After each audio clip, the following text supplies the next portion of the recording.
Good morning friends. और आज जैसे कि आप जानते हैं हम इंग्लिश ग्रामर की क्लास ले रहे हैं और इंग्लिश ग्रामर की क्लास में आप सबको पहले से ही पता है, already you are very well aware कि हम कहीं ना कहीं एप्लीकेशन ऑफ टेंस के बारे में पढ़ रहे हैं। एप्लीकेशन ऑफ टेंस के बारे में हम पढ़ रहे हैं और एप्लीकेशन टेंस में आज हम लास्ट टेंस की तरफ बढ़ेंगे, जिसमें कहीं ना कहीं जो हमारा टेंस है दैट इज़ फ्यूचर इंडेफिनिट और फ्यूचर परफेक्ट। ये दोनों टेंस होते हैं जी। एक होता है फ्यूचर इंडेफिनिट और एक होता है जी फ्यूचर परफेक्ट। दोनों में एक बहुत माइनर सा डिफरेंस है, वो आप डिफरेंस समझ लेंगे तो आपको काफ़ी हेल्प मिलेगी आपके अंडरस्टैंडिंग में। फ्यूचर इंडेफिनिट क्या होता है और फ्यूचर परफेक्ट क्या होता है, इन दोनों के बीच की जो डिस्टेंस है वो आपको समझ आ जाएगी। फ्यूचर इंडेफिनिट का मतलब है action to be done in coming time. इसका मतलब है आने वाले समय में कार्य होगा। कार्य अभी नहीं हो रहा है, कार्य जो है वो आने वाले टाइम में होगा। और आने वाले टाइम में होने का मतलब है, आने वाले टाइम में होने का मतलब है कि कार्य अभी नहीं होगा, आने वाले समय में होगा।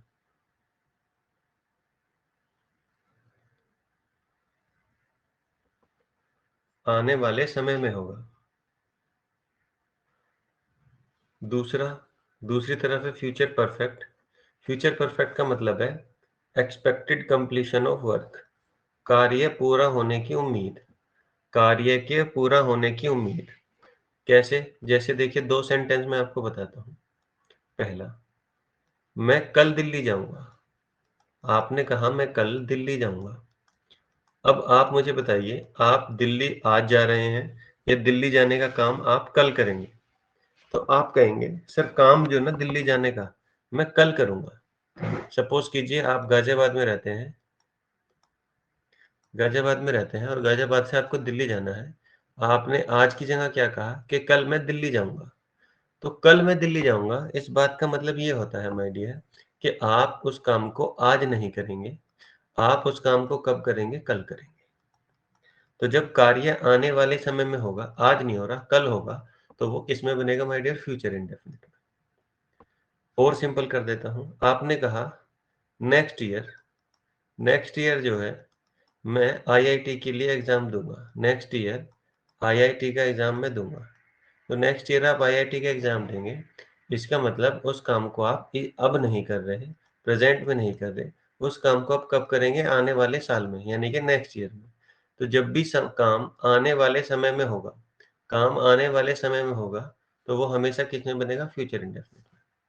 छोटा बड़ा कोई पास नहीं होता। जैसे आप 1 घंटे बाद नहाएंगे, आपने कहा आप 1 घंटे बाद नहाएंगे, तो अभी आप नहीं नहा रहे, नहाने का काम आप 1 घंटे बाद करेंगे। तो 1 घंटा जो है वो आने वाला समय है, आने वाले समय में आप काम करेंगे, तो आप किस में बनाएंगे उस सेंटेंस को? Future indefinite. आपको दोपहर को मूवी देखने जाना है, आफ्टरनून में you have a plan to go to movie. आपको 2 बजे मूवी देखने जाना है, सपोज कीजिए। तो अभी आप 8 या 9 बज रहे हैं, अभी आप मूवी नहीं देख रहे, आप मूवी देखने का काम 2 बजे करेंगे। तो जब काम आने वाले समय में होगा, तो वो किस में बनेगा माय डियर? फ्यूचर इंडेफिनिट में। होपफुली आप मेरी ये बात समझ पा रहे होंगे। नेक्स्ट क्या है? Future perfect. नेक्स्ट की अगर हम बात करें तो नेक्स्ट है फ्यूचर परफेक्ट। फ्यूचर परफेक्ट कार्य पूरा होने की उम्मीद। कार्य पूरा होने की उम्मीद। उम्मीद से मतलब ये है कि आप बनारस में रह रहे हैं या कहीं और पे भी रह सकते हैं, बनारस में रह रहे हैं, या चलिए थोड़ा सा दूर ले लेते हैं, सपोज कीजिए आप कलकत्ता में रहते हैं, ठीक है। और आपके घर से फोन आया, और बेटा कहाँ है? दिल्ली जा रहा था, तू कहाँ है? हाँ मम्मी, मैं कल तक दिल्ली पहुंच जाऊंगा, मैं कल तक दिल्ली पहुंच जाऊंगा।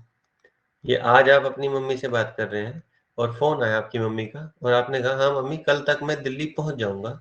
तो दिल्ली पहुंचना कल नहीं है, कल दिल्ली नहीं जा रहा मैं कल तक दिल्ली पहुंच जाऊंगा। यानी कि कार्य के पूरा होने की उम्मीद है, आने वाले समय में कार्य के पूरा होने की उम्मीद है। इसमें तो काम होगा ही आने वाले समय में, कि दिल्ली आप आज नहीं जा रहे, दिल्ली आप जाओगे ही कल। और जो फ्यूचर परफेक्ट है, इसका मतलब है कि आप कार्य पूरा होने की उम्मीद है फ्यूचर में, आने वाले समय में कार्य पूरा होने की उम्मीद है, आने वाले समय में कार्य के पूरा होने की उम्मीद है। आने वाले समय में कार्य पूरे होने की उम्मीद, जैसे दिल्ली तक जाए। सपोज कीजिए, मैंने अभी आपको एग्जांपल दिया, मैं 2 बजे मूवी देखने जाऊंगा। सपोज कीजिए आप 12 बजे थिएटर में हैं, आप 2 बजे मूवी देखने पहुंच गए, चल रही है मूवी, कोई बात नहीं। अब आपको 3 बजे कॉल आया आपके फ्रेंड का, भाई कहाँ है, किस टाइम तक आएगा? आपने कहा भाई मैं तो मूवी देख रहा हूँ, 5 बजे तक मूवी चलेगी। तो आप कह रहे हो मूवी 5 बजे खत्म हो जाएगी, मूवी 5 बजे तक खत्म हो जाएगी। इसका मतलब आपको 3 बजे ये उम्मीद है कि 5 बजे तक कार्य जो है वो क्या हो जाएगा, पूर्ण हो जाएगा। वो क्या हो जाएगा, पूर्ण हो जाएगा। तो आने वाले समय में जब भी कार्य के पूरा होने की उम्मीद हो, तो सेंटेंस किसमें बनेगा, फ्यूचर परफेक्ट में।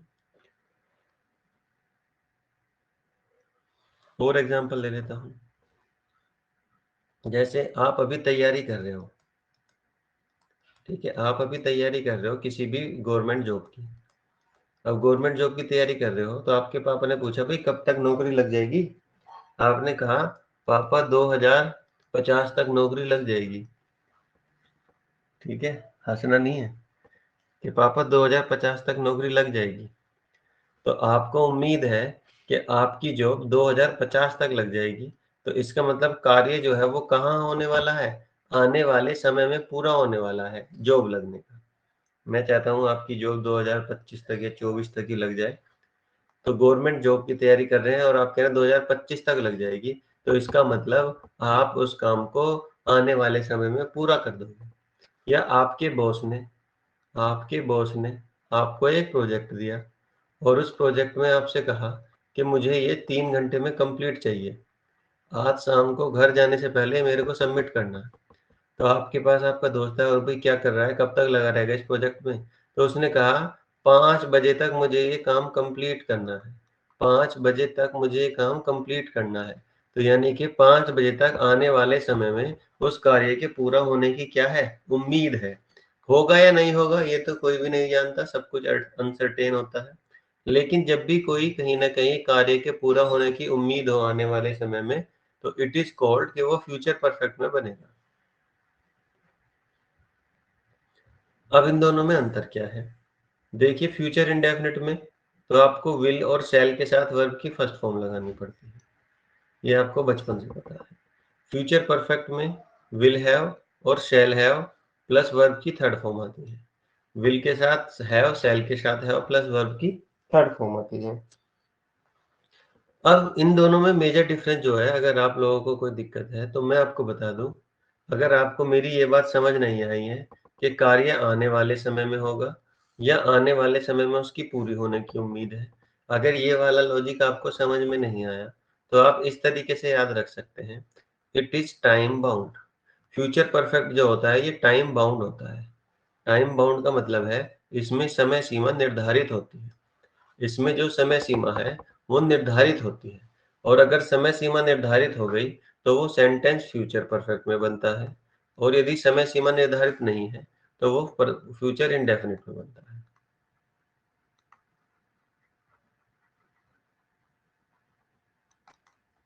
फ्यूचर इंडेफिनिट में बनता है। तो देखिए, मैंने 2 एग्जाम्पल देके आपको, बिल्कुल सेम एग्जाम्पल मैंने आपको दिए हैं।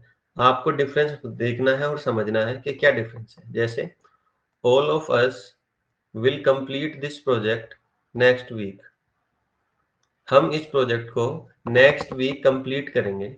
हम इस प्रोजेक्ट को नेक्स्ट वीक कंप्लीट करेंगे। आपने देखा, हम इस प्रोजेक्ट को नेक्स्ट वीक कंप्लीट करेंगे। तो my dear, next week complete करने में आपकी जो सेंस है वो ये है कि हम इस प्रोजेक्ट को कब कंप्लीट करेंगे, नेक्स्ट वीक। इसका मतलब है कि हम उस प्रोजेक्ट पर कोई काम नहीं कर रहे, उस प्रोजेक्ट पे हम काम ही कब करेंगे, अगले हफ्ते।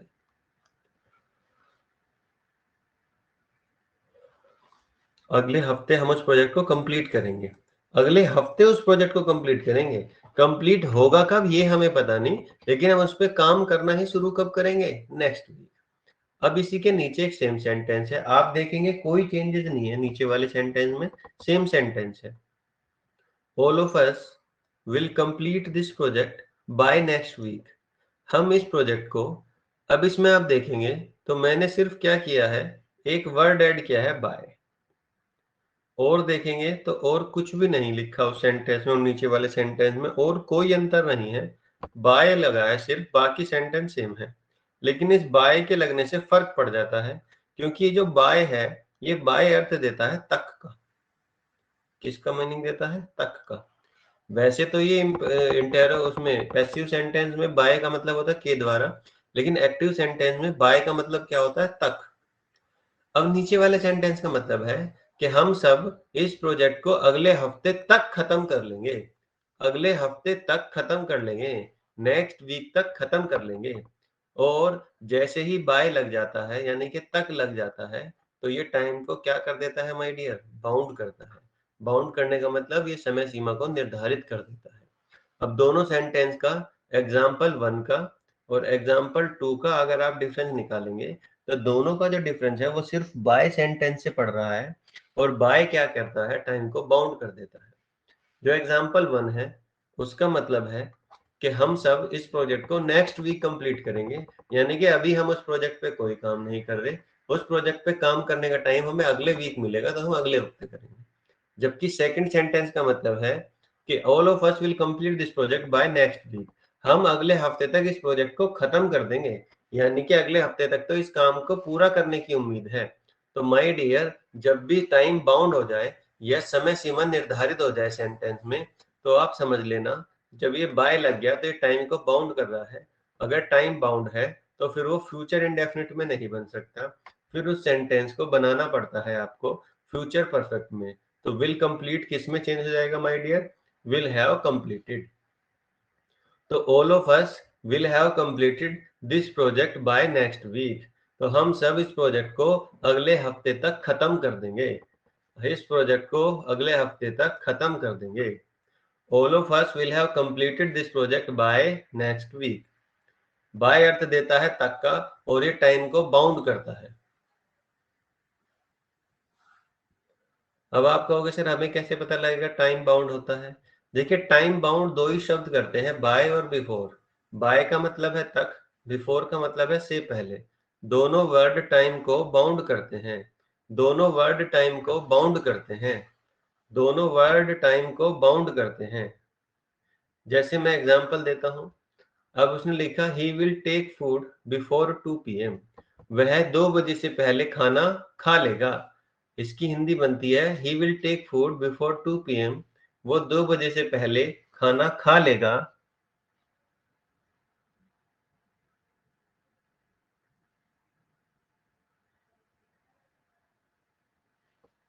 हाँ शौकीन, बिल्कुल यही बात है।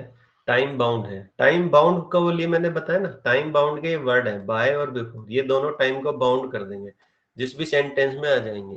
आप सेंस निकाल के देखिए। जैसे सेंस क्या है? He will take food, he will take food, he will take food before 2 PM।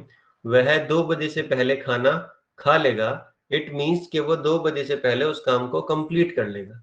और जब इसमें बिफोर आ गया, यदि आप सेंस भी नहीं निकाल पा रहे, टाइम से पहले बाय या बिफोर आ गया, तो वो टाइम को बाउंड कर देता है। और हमने अभी ये पढ़ा कि यदि कोई भी टेंस है, तो फ्यूचर इंडेफिनिट और फ्यूचर परफेक्ट में जो मेजर डिफरेंस है वो यही है कि इसमें टाइम क्या होता है? बाउंड होता है। समय सीमा क्या होती है? इसमें निर्धारित होती है। तो समय सीमा बाउंड होने के कारण ही सेंटेंस फ्यूचर परफेक्ट में बनता है, क्योंकि 2 PM से पहले बिफोर लगा हुआ है माय डियर, तो ये टाइम को बाउंड कर रहा है। और यदि टाइम बाउंड हो गया तो फिर विल टेक रॉन्ग हो जाएगा, और इस विल टेक की जगह आपको लगाना पड़ेगा will have taken, future perfect बनाना पड़ेगा। तो सेंटेंस हो जाएगा he will have taken food before 2 PM। He will have taken food before 2 PM। तो फ्यूचर परफेक्ट में ये इसलिए बना क्योंकि यहाँ पर क्या लगा हुआ है माय डियर? बाय या बिफोर लगा हुआ है। और बाय बिफोर जिस भी सेंटेंस में आ गया, वो सेंटेंस को फ्यूचर परफेक्ट में ले जाता है।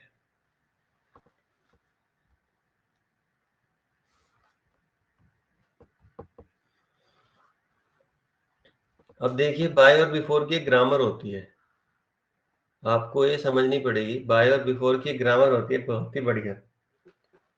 बाय बिफोर की ग्रामर क्या है? देखिए, बाय बिफोर के बाद टाइम, 3 तरीके का टाइम होता है, आपको पता है। Past,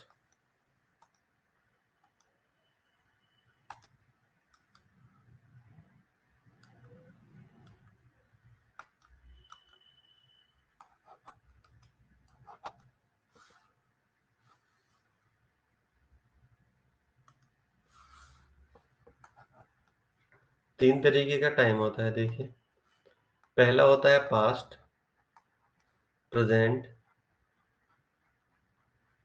and future. ठीक है जी।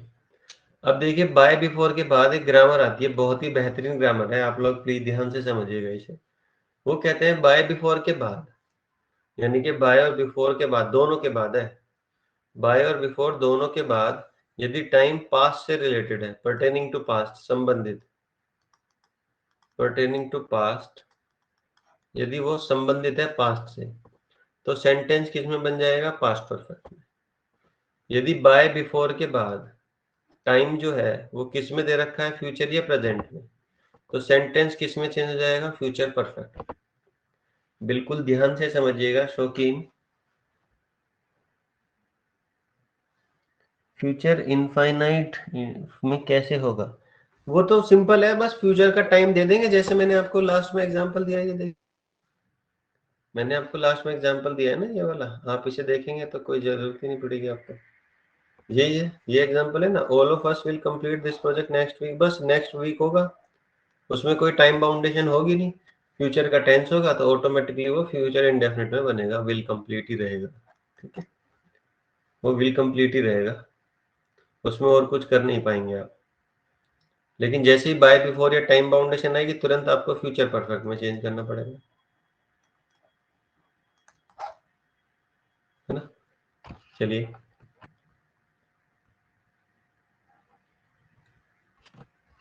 मैं आपको बता रहा था बाय और बिफोर की ग्रामर, बहुत ही काम की ग्रामर है। मैं कह रहा हूँ बाय और बिफोर के बाद यदि टाइम पास्ट से रिलेटेड है, यानी कि पास्ट में दिया हुआ है, तो सेंटेंस को चेंज करना है पास्ट परफेक्ट में।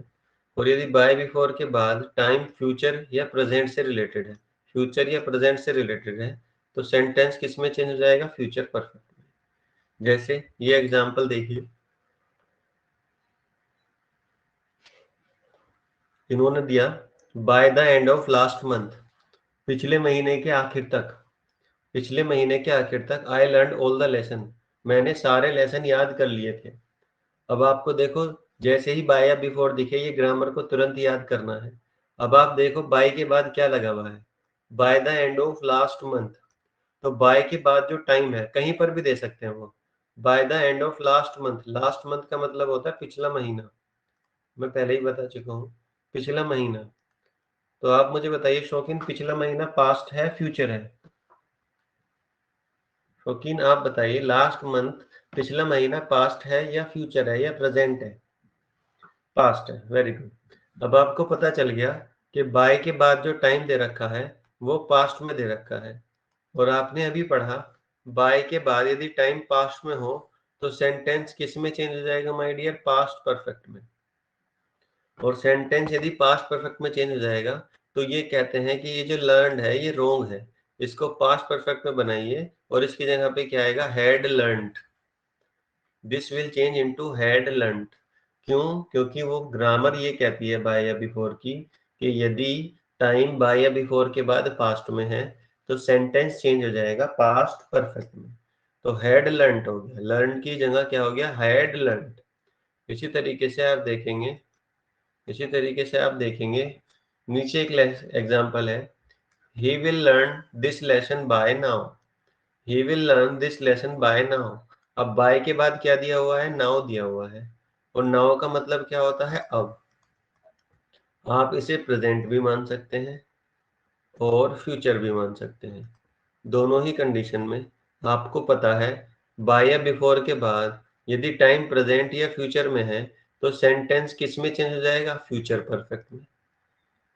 अभी आपने ऊपर यही तो पढ़ा, अगर टाइम पर्टेनिंग टू फ्यूचर और प्रेजेंट है तो सेंटेंस किस में चेंज हो जाएगा? फ्यूचर परफेक्ट में। तो यही देखते हुए हमने देखा बाय नाउ लिखा हुआ है, तो बाय नाउ का मतलब है वो प्रेजेंट की या फ्यूचर की बात कर रहा है। तो प्रेजेंट या फ्यूचर की बात कर रहा है तो सेंटेंस जो है वो किस में चेंज हो जाएगा माय डियर? फ्यूचर परफेक्ट में। और फ्यूचर परफेक्ट में ये होता है, फ्यूचर परफेक्ट कहता है कि मेरे साथ विल नहीं आ सकता, मेरे साथ आएगा विल हैव प्लस वर्ब की थर्ड फॉर्म। तो लर्न की कौन सी फॉर्म लगानी पड़ेगी? थर्ड फॉर्म लगानी पड़ेगी। तो लर्न की जगह क्या हो जाएगा? Will have learned. तो फ्यूचर परफेक्ट में चेंज करना पड़ेगा, जस्ट बिकॉज बाय के बाद टाइम जो है वो फ्यूचर या प्रेजेंट से रिलेटेड है। एक और एग्जांपल नीचे है, देखिए।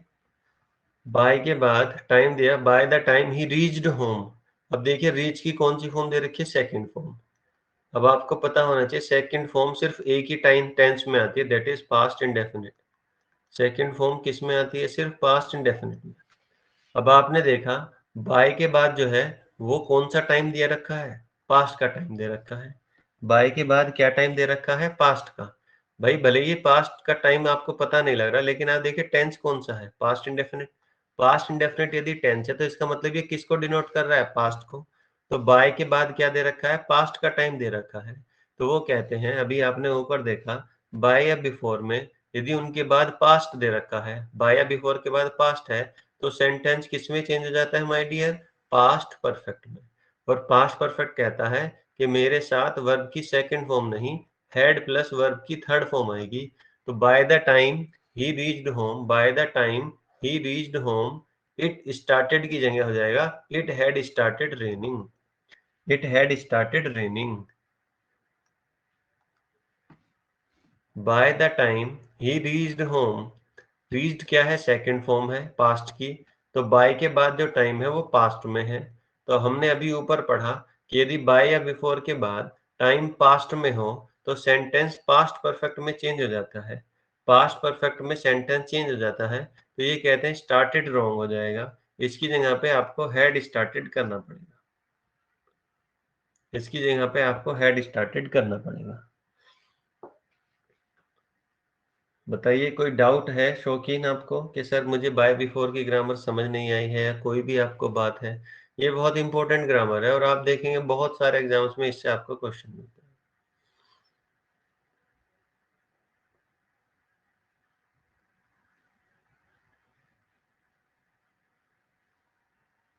Do you have any doubt mister शौकीन? रीच्ड थर्ड फॉर्म है, सेकंड फॉर्म भी रीच्ड होती है, थर्ड फॉर्म भी रीच्ड होती है। लेकिन बस क्या है, कैसे होता है, जैसे ये रीच्ड है, रीच्ड सेकंड फॉर्म है, ये रीच्ड थर्ड फॉर्म, जैसे आई रीच्ड। ठीक है, एक सेंटेंस ये है और एक सेंटेंस है आई हैड रीच्ड। दो सेंटेंस लिखे हुए हैं, आई रीच्ड और आई हैड रीच्ड। तो मुझे ये बताना है कि सेकंड फॉर्म है या थर्ड फॉर्म है। ये भी थर्ड फॉर्म हो सकती है, ये भी थर्ड फॉर्म हो सकती है। लेकिन माय डियर क्योंकि सेकंड फॉर्म भी और थर्ड फॉर्म भी सेम लिखी जाती है, रीच्ड की सेकंड फॉर्म भी रीच्ड होती है और थर्ड फॉर्म भी रीच्ड होती है। अब इसको डिसाइड कैसे होगा कि सेकंड है या थर्ड है, उसका डिसीजन रीच नहीं करता। यदि इस रीच के पहले हेल्पिंग वर्ब लगी हुई है तो ये थर्ड फॉर्म होती है, यदि कोई हेल्पिंग वर्ब नहीं लगी हुई तो ये सेकंड फॉर्म होती है। जैसे आई के बाद रीच्ड लगा तो ये कभी भी थर्ड फॉर्म नहीं हो सकती, ये हमेशा सेकंड फॉर्म होगी। क्यों, क्योंकि इसके आगे कोई हेल्पिंग वर्ब नहीं है। और सेम यदि रीच्ड है, ये थर्ड फॉर्म है। क्यों है ये थर्ड फॉर्म, क्योंकि इसके पहले एक हेल्पिंग वर्ब लगी हुई है। थर्ड फॉर्म कोई से भी सेंटेंस में बिना हेल्पिंग वर्ब के नहीं आती।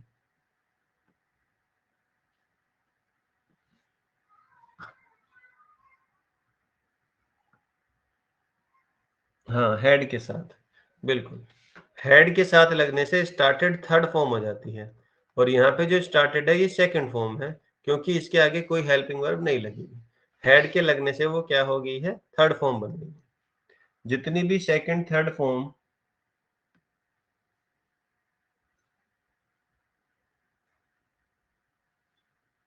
हाँ मैं यही तो कह रहा हूँ, स्टार्टेड अगर अकेला लिखा हुआ है या कोई भी फॉर्म अकेली लिखी हुई है सेकंड फॉर्म में, उसके साथ हेल्पिंग वर्ब नहीं है, तो वो कभी भी थर्ड फॉर्म नहीं हो सकती। हाँ, उसकी स्पेलिंग थर्ड फॉर्म की सेम होती है, जैसे इस वाले केस में स्टार्टेड की स्पेलिंग सेम है, स्टार्टेड की स्पेलिंग सेम है, लेकिन वो सेकंड फॉर्म है। जैसे ही उसके आगे हेड लगता है, उसी स्पेलिंग के साथ वो क्या बन जाती है, थर्ड फॉर्म बन जाती है। अब देखिए एक और इम्पोर्टेंट एस्पेक्ट पे बात करते हैं।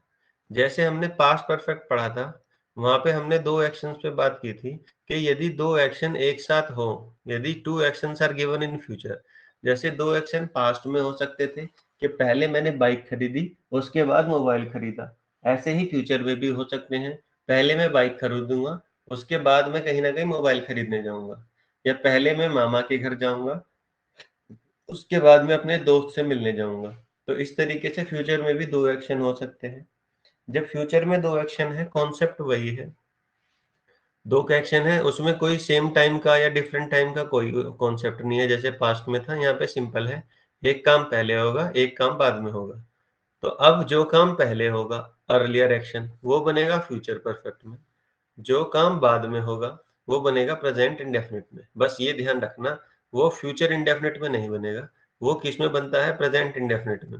इसीलिए सेंटेंस बहुत इंपॉर्टेंट हो जाता है, क्योंकि वो दोनों ही चीज आपको फ्यूचर में बना के देते हैं। पास्ट परफेक्ट वाले सेंटेंस में क्या था, अर्लियर एक्शन पास्ट परफेक्ट में बनता था और लेटर एक्शन पास्ट इंडेफिनिट में बनता था। यहाँ पर थोड़ा सा एक याद रखने वाली बात है, इसीलिए ये क्या हो जाता है, इंपॉर्टेंट पॉइंट हो जाता है। तो ये कहते हैं जो काम पहले हुआ, अर्लियर एक्शन जो है, जो काम पहले हुआ वो बनेगा फ्यूचर परफेक्ट में। और जो काम लेटर एक्शन है, यानी कि बाद वाला है, जो काम बाद वाला है, वो कहीं ना कहीं किस में बनेगा माय डियर, प्रेजेंट इंडेफिनिट में। फ्यूचर इंडेफिनिट में नहीं बनेगा, वो बनेगा प्रेजेंट इंडेफिनिट में। एग्जाम्पल टू वाला बता दे, टू वाला, he will learn this lesson bye now, ये वाला कह रहे हो, he will learn lesson by this now. ये जो एग्जांपल आप कह रहे हो, इस वाले एग्जांपल की बात कर रहे हो, इस वाले एग्जांपल की टू, ये सुन नो। हाँ देखो, इसमें क्या है, बाय के बाद टाइम दिया गया है नाउ। अब नाउ की खासियत दो होती है। नाउ का मतलब होता है अभी, बिल्कुल। तो अभी की सेंस में क्या कर देता है, प्रेजेंट की सेंस देता है। अब वो दिल्ली जाएगा, ये अब की सेंस में फ्यूचर की सेंस दे देता है। दोनों ही केस में या तो प्रेजेंट है या फ्यूचर है, पास्ट बिल्कुल नहीं हो सकता। और हमें बस ये जानना था, अगर बाय या बिफोर के बाद टाइम प्रेजेंट या फ्यूचर में हो, चाहे फ्यूचर में हो चाहे प्रेजेंट में हो, दोनों ही केस में सेंटेंस फ्यूचर परफेक्ट में चेंज होता है। तो नाउ को आप चाहे प्रेजेंट मान लीजिए चाहे फ्यूचर मान लीजिए, इन दोनों ही केस में सेंटेंस फ्यूचर परफेक्ट में जाएगा। और फ्यूचर परफेक्ट में जाने के लिए ये विल लर्न क्या हो जाएगा, रॉन्ग हो जाएगा। इसकी जगह आपको विल हैव लर्न करना पड़ेगा। हाँ, बाय नाउ। इसकी जगह फ्यूचर परफेक्ट में आपको क्या करना पड़ेगा, विल हैव लर्न करना पड़ेगा। होपफुली आप समझ पाए होंगे। वापस से आते हैं कि अर्लियर एक्शन होता है, लेटर एक्शन होता है। अर्लियर एक्शन फ्यूचर परफेक्ट में, लेटर एक्शन प्रेजेंट इंडेफिनिट में बनता है। जैसे एग्जांपल मैं आपको दे रहा हूँ, she will revise all the chapter before father comes back home. Before father comes back home, वह अपने सारे चैप्टर याद कर लेगी पिताजी के घर आने से पहले।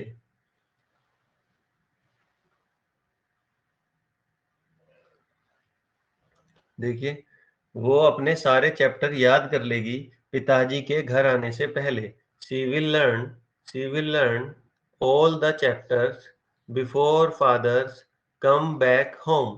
Before father comes back home, वो अपने सारे लेसन याद कर लेगी पिताजी के घर आने से पहले। अब देखिए, आप ध्यान से देखिए, दो काम है यहाँ पर। एक तो वो अपने सारे चैप्टर क्या कर लेगी, याद कर लेगी। दूसरा, पिताजी घर वापस आएंगे। सेंटेंस कह रहा है कि वो अपने सारे चैप्टर पिताजी के घर आने से पहले याद कर लेगी। इसका मतलब याद करने का काम पहले निपट जाएगा और पिताजी के आने का काम कहीं ना कहीं बाद में होगा। तो याद करने का काम पहले होगा और कहीं ना कहीं पिताजी के आने का काम वो बाद में होगा। तो जब दो एक्शन है, एक अर्लियर एक्शन है और एक लेटर एक्शन है, आपने पढ़ा अर्लियर एक्शन फ्यूचर परफेक्ट में, लेटर एक्शन प्रेजेंट इंडेफिनिट में आएगा। तो जो अर्लियर एक्शन है माय डियर, वो क्या है कि वो सारे लेसन याद कर लेगी, ये होना चाहिए फ्यूचर परफेक्ट में। और लेटर एक्शन जो है, पिताजी घर आएंगे, फादर कम्स बैक होम, वो है लेटर एक्शन, वो होना चाहिए प्रेजेंट इंडेफिनिट में। तो आपने देखा, कम है, कम में क्या लगाया हुआ है, एस लगाया हुआ है, कम्स क्या हुआ है, यानी कि ये ऑलरेडी प्रेजेंट इंडेफिनिट में है, क्योंकि वर्ब की फर्स्ट फॉर्म में ऐसे ये सिर्फ एक ही टेंस में आता है, दैट इज प्रेजेंट इंडेफिनिट। तो ये प्रेजेंट इंडेफिनिट में है, तो ये वाला पार्ट, लेटर एक्शन वाला पार्ट तो करेक्ट है। लेकिन अर्लियर एक्शन में आपको पता है कि सेंटेंस किस में होना चाहिए, फ्यूचर परफेक्ट में। और फ्यूचर परफेक्ट कहता है मेरे साथ विल के साथ फर्स्ट फॉर्म नहीं आती, मेरे साथ विल हैव के साथ वर्ब की थर्ड फॉर्म आती है। तो this will change into will have revised. तो सेंटेंस बनेगा, she will have revised all the chapters, she will have revised all the chapter before father comes back home, before father comes back home. तो will revise का आपको क्या करना पड़ेगा, will have revise करना पड़ेगा, क्योंकि अर्लियर एक्शन बनता है फ्यूचर परफेक्ट में, और फ्यूचर परफेक्ट कहता है कि मैं विल के साथ फर्स्ट फॉर्म नहीं लेता, मैं लेता हूं विल हैव के साथ वर्ब की third form.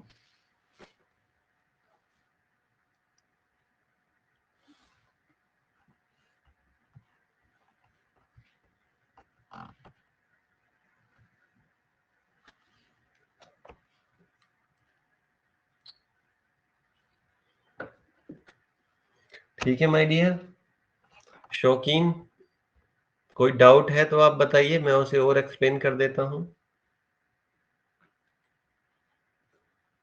Do you have any doubt? चलिए थैंक यू, आपको बहुत अच्छा लगा। अब ये एक दिन की क्लास और रह गई है आपकी, है ना? उस एक दिन की क्लास को हम कल खत्म कर लेंगे, ठीक है? और मैं आज ना एक आपको आपके साथ एक पेज शेयर कर दूंगा, ठीक है? उस पेज को शेयर करने के बाद आपको उसे सोल्व करना है। अभी कुछ क्वेश्चंस आपके नहीं होंगे, वो कल की क्लास के बाद होंगे, लेकिन एक दिन में उसको सोल्व करना थोड़ा सा मुश्किल है, तो वो मैं आपके साथ शेयर कर दूंगा माय डियर फ्रेंड। उसे आप देख लेना और उसके सवाल सॉल्व कर लेना, और बाकी जो बचेंगे सवाल वो कल की क्लास के बाद सॉल्व हो जाएंगे आपके, ठीक है? तो 10-5 सवाल वो होंगे नहीं होंगे, लेकिन मैं चाहता हूँ आप थोड़ा सा टाइम दें इसको सॉल्व करने में। और कल की क्लास में मैं आपसे पूछूंगा कुछ नहीं, आपको बस कहीं ना कहीं जो डाउट्स हैं वो सारे क्लियर कर दूंगा, और इसमें जो रिमेनिंग पार्ट है इसका एप्लीकेशन ऑफ टेंस का वो आपको बता दूंगा। और फिर परसों इस पेपर का हम टेस्ट लेंगे और देखते हैं आप लोगों ने कितना सीखा। चलिए थैंक यू सो मच, मैं अभी शेयर कर दे रहा हूँ, आपको मिल जाएगा आपके कहीं ना कहीं स्टडी मटेरियल वाले सेक्शन में, वहां से डाउनलोड कर लेना। Okay, thank you so much, have a good day.